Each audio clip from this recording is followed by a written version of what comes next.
Brigadier Sarvesh Dutt पहाड़ी डंगवाल विशिष्ट सेवा मेडल द्वारा रचित व्यावहारिक और नेतृत्व निर्देशिका, जिसमें उन्होंने वीर भूमि का आह्वान, एकता, नेतृत्व और परिवर्तन के लिए किया है। ब्रिगेडियर सर्वेश दत्त पहाड़ी डंगवाल की यह पुस्तिका हम सबके लिए एक पारसमणि का काम करेगी और निकट भविष्य में हमारे समाज को सुधारने का काम भी करेगी। उत्तराखंड अपने अस्तित्व, अपनी संस्कृति, अपने प्राकृतिक संसाधन, अपनी विशिष्ट पहचान और अपने लोगों का विश्वास खोने के कगार में खड़ा है और इसको बचाना हर पूर्व सशस्त्र सैनिक और अर्धसैनिक बल एवं प्रदेश की जनता का आवश्यक कर्तव्य बन जाता है। इसलिए हम अपना दायित्व निभाएं और देवभूमि के प्रति अपना ऋण चुकाएं। हम सब एकजुट होकर उत्तराखंड की राजनीति को एक सकारात्मक, समृद्ध, सत्यनिष्ठ और सेवा भाव से प्रेरित पारदर्शी विकल्प प्रदान करने के लिए प्रतिबद्ध है। हमारा लक्ष्य है देवभूमि उत्तराखंड और यहाँ की जनता की आकांक्षाओं को पूर्ण करते हुए प्रदेश को विकास और समृद्धि की नई ऊंचाई तक पहुंचाना और समाज के साथ समाज के लिए हमारा चरित्र, हमारी ईमानदारी, देशभक्ति, निष्ठा, अनुशासन, सेवा और मेहनत हमारी पहचान और प्रेरणा का आधार होंगे।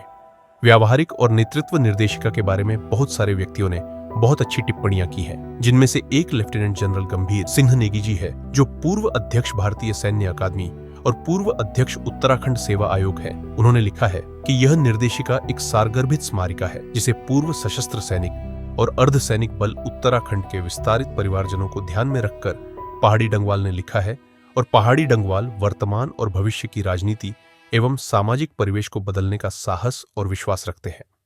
अब आप लेखक ब्रिगेडियर सर्वेश दत्त पहाड़ी डंगवाल से सुनिए पुस्तक के बारे में।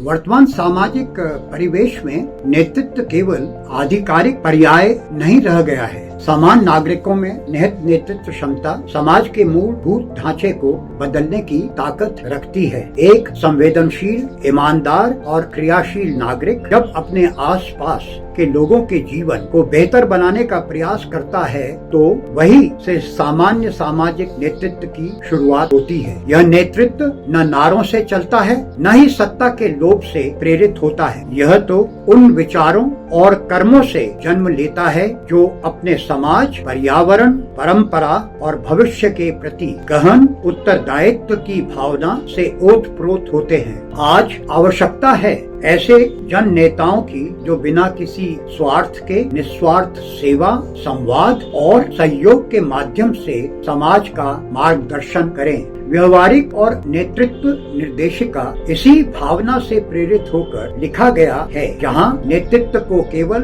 रणनीति नहीं बल्कि एक नैतिक और सामाजिक जिम्मेदारी के रूप में प्रस्तुत किया गया है। मेरा विश्वास है कि यह पुस्तक नव नेताओं को जागरूक कर नेतृत्व का बीज रोपेगी और समाज को दिशा देने वाली नई रोशनी बनकर उभरेगी। जय हिंद।